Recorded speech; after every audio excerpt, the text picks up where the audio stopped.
नमस्कार, स्वागत है आपका। चलिए तेज रफ्तार के साथ देखते हैं उत्तर प्रदेश और उत्तराखंड की हर छोटी बड़ी खबर। यूपी में 7 विधानसभा सीटों पर उपचुनाव के लिए जारी है वोटिंग। कड़ी सुरक्षा के बीच शाम 6 बजे तक होगा मतदान। यूपी में लोग मतदान का कर रहे हैं इस्तेमाल। 10 नवंबर को आएगा उपचुनाव का परिणाम। सभी मतदान केंद्रों पर वोटर्स को हो रही है थर्मल स्क्रीनिंग। हाथ सैनिटाइज करने के बाद ही डाल रहे हैं वोट। यूपी में हो रहे उपचुनाव के मतदान को लेकर सीएम योगी ने किया ट्वीट। सीएम ने लिखा, मतदातागण कोविड से बचाव संबंधी सावधानियों का पालन करते हुए लोकतंत्र के इस महापर्व में अवश्य सहभागी बने। सभी 60 सीटों पर मतदान जारी। सुरक्षा के किए गए हैं कड़े इंतजाम। बांगरमऊ सीट पर 4000 से ज्यादा जवानों की तैनाती। 7 सीटों पर हो रहे उपचुनाव को लेकर सुरक्षा चाक चौबंद। पुलिस, पीएससी, पैरामिलिट्री और कमांडो टीम को किया गया है तैनात। देवरिया सदर विधानसभा सीट के लिए बैतालपुर क्षेत्र के भांडा प्राथमिक विद्यालय में सखी बूथ बनाया गया। यहां पर पुरुषों के मुकाबले महिला मतदाताओं की संख्या ज्यादा है।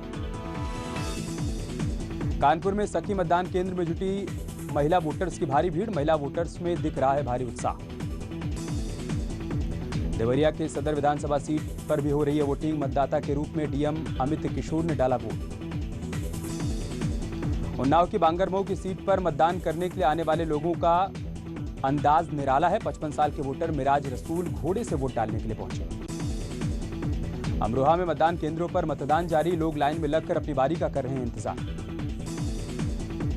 उन्नाव की बांगरमऊ की सीट पर बीजेपी के प्रत्याशी श्रीकांत कटियार ने परियार के साथ अपना वोट डाला। बीजेपी प्रत्याशी ने अपनी जीत का दावा किया।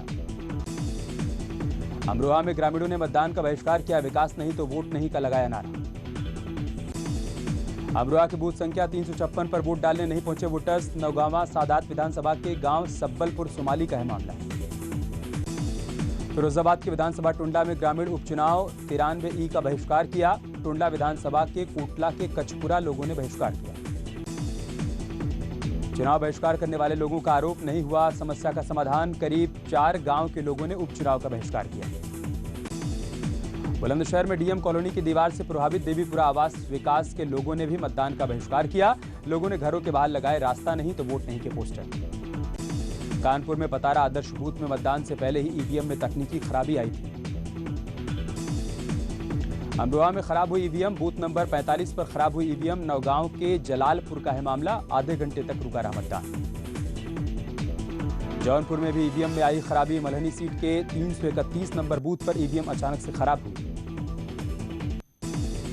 उन्नाव की बांगरमऊ सीट पर मतदान जारी। लोग विकास और रोजगार के मुद्दे पर डाल रहे हैं वोट। उपचुनाव के लिए आ रहे मतदाताओं की हो रही है थर्मल स्क्रीनिंग। मतदाताओं को दिया जा रहा है मास्क और ग्लव्स।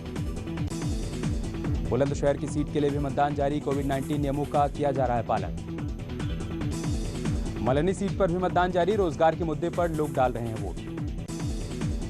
बिहार में दूसरे चरण की वोटिंग के बीच अररिया में पीएम मोदी की रैली का आयोजन। पीएम मोदी बोले, बिहार ने डबल युवराजों को नकारा, फिर बनेगी एनडीए की सरकार।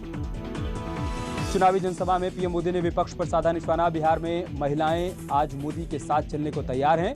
अगर बिहार में पहले जैसे हालात होते तो गरीब मां का बेटा प्रधानमंत्री नहीं बन पाता। बिहार में कड़ी सुरक्षा। एलजेपी नेता चिराग पासवान सहित कई वीआईपी डाल रहे हैं वोट। बिहार विधानसभा चुनाव 94 सीटों पर 1463 उम्मीदवार आजमा रहे हैं किस्मत। रायबरेली सदर से कांग्रेस के विधायक अदिति सिंह ने कमला नेहरू ट्रस्ट पर जताई गड़बड़ी की आशंका। स्कूल के नाम पर ली गई जमीन को बेचने की फिराक में ट्रस्ट। अदिति सिंह ने ईओडब्ल्यू को लिखा लेटर। नंद बाबा मंदिर में नमाज पढ़ने वाला फैजल हिरासत में। मथुरा पुलिस ने दिल्ली से हिरासत में लिया। मंदिर परिसर में नमाज पढ़ने के मामले में 4 लोगों पर दर्ज एफआईआर। लव जिहाद के मुद्दे पर बीजेपी के फायरब्रांड नेता संगीत सोम का बड़ा बयान आया सामने। कहा, लव जिहादियों को दे मुंहतोड़ जवाब, नहीं करना पुलिस और कानून का इंतजार। मेरठ में ब्लैकमेलर्स के गिरोह का भांडाफोड़। 3 बदमाश गिरफ्तार। सफेद पोशों को हनी ट्रैप में फंसाकर करते थे ब्लैकमेल। राजस्थान के गांव में बनाया था अपना अड्डा। संभल में मकान की छत गिरने से बड़ा हादसा। मलबे में दबकर 2 बच्चे और एक महिला की हुई मौत। 10 लोग हुए हैं घायल। लखनऊ में प्रॉपर्टी डीलर की संदिग्ध हालात में मौत के मामले में डीसीपी रईस अख्तर का नया बयान सामने आया। हादसे से मौत की तरफ इशारा किया। हाथरस में पीड़िता के घर के बाहर सुरक्षा के किए गए कड़े इंतजाम। सीआरपीएफ ने संभाला मोर्चा। 80 जवानों की बटालियन 4 शिफ्ट में पीड़ित परिवार को सुरक्षा दे रही है। बहराइच में चलती कार में अचानक लगी आग। कार ड्राइवर ने कूद कर बचाई अपनी जान। फायर ब्रिगेड ने आग पर पाया काबू। उत्तरकाशी के जंगलों में लगी आग पर अब भी काबू नहीं पाया जा सका है। यहां जंगलों में आग ने भयानक तांडव मचाया।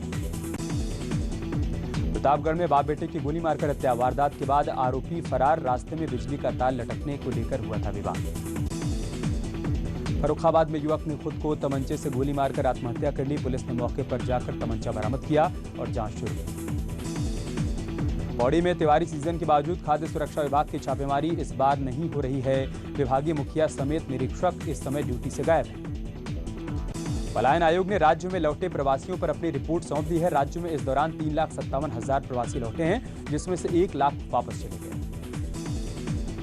महाकुंभ के लिए पुलिस ड्यूटी भी शुरू हो गई है, जिसके लिए पुलिस मुख्यालय ने पहले चरण में 100 जवानों को हरिद्वार कुंभ ड्यूटी के लिए तैनात किया है।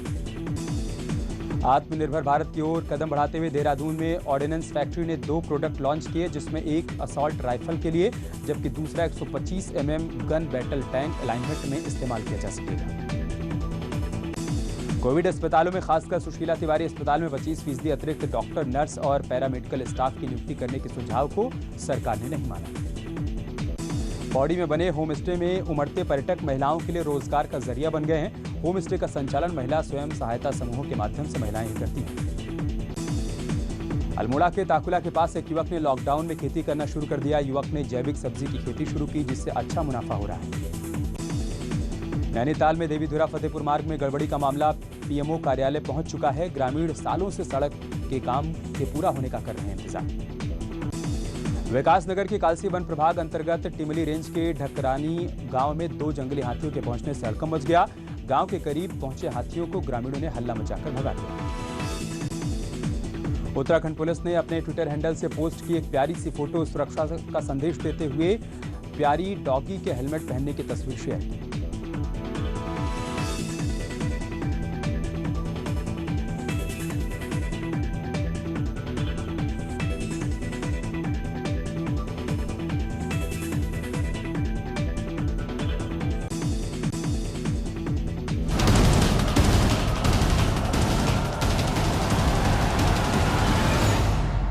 बात करते हैं एक बड़ी खबर की। 11 बजे तक का मतदान